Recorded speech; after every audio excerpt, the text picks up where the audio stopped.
Hello friends, இந்த வீடியோவில் என்ன பார்க்கணும்னா, துபாயில் வந்து பார்த்தீங்கன்னா இப்போ வந்து பார்த்தீங்கன்னா போர் காரணமாக வந்து பார்த்தீங்கன்னா நிறைய பேர் வந்து பார்த்தா ஊரை விட்டு நம்ம போகலாம் அப்படின்னு சொல்லிட்டு கிளம்பிட்டாங்க. இப்போ இதனால் என்னாச்சு அப்படின்னா, ஊரை விட்டு கிளம்பும்போது எல்லாருமே வந்து பார்த்தீங்கன்னா நாய் வந்து நிறைய பேர் வந்து நாய் வளர்த்துட்டாங்க. அந்த நாயை நம்ம எடுத்துகிட்டு போக முடியாது, அதுக்கும் டிக்கெட் போட முடியாதுன்னு சொல்லிட்டு ஒரு அட்டைப்பட்டியில் வச்சு வச்சு வச்சு பார்த்தீங்கன்னா தெருவில் வந்து பார்த்தீங்கன்னா அங்கங்கே விட்டுட்டு போயிருக்காங்க. தெரு ஃபுல்லாகவே அட்டைப்பட்டியாகவே நிறையவே இருக்குது.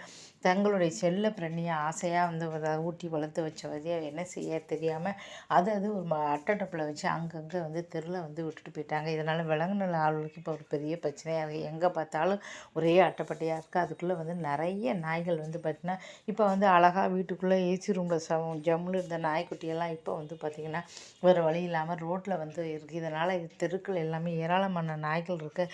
நாய்களாக ஆயிடுச்சா இப்போ என்ன செய்யணும் அவங்களுக்கு தெரியலையா. இப்போ எல்லாருமே வந்து இப்போ அதனால் அவங்க வந்து கவலையாக இருக்காங்க. இப்போ ரோட்டில் வந்து இப்போ கொண்டு போக முடியாது சொன்னதுனால எல்லாருமே இப்போ ரோட்டில் வந்து அங்கே வந்து விட்டுட்டு வந்து போயிட்டாங்க. அவங்களுக்கும் வந்து மனசு இருக்குது, இருந்தாலும் என்ன செய்ய அப்படிங்கிறதுனால வேறு வழி இல்லாமல் தான் வந்து விட்டுட்டு போயிருக்காங்க.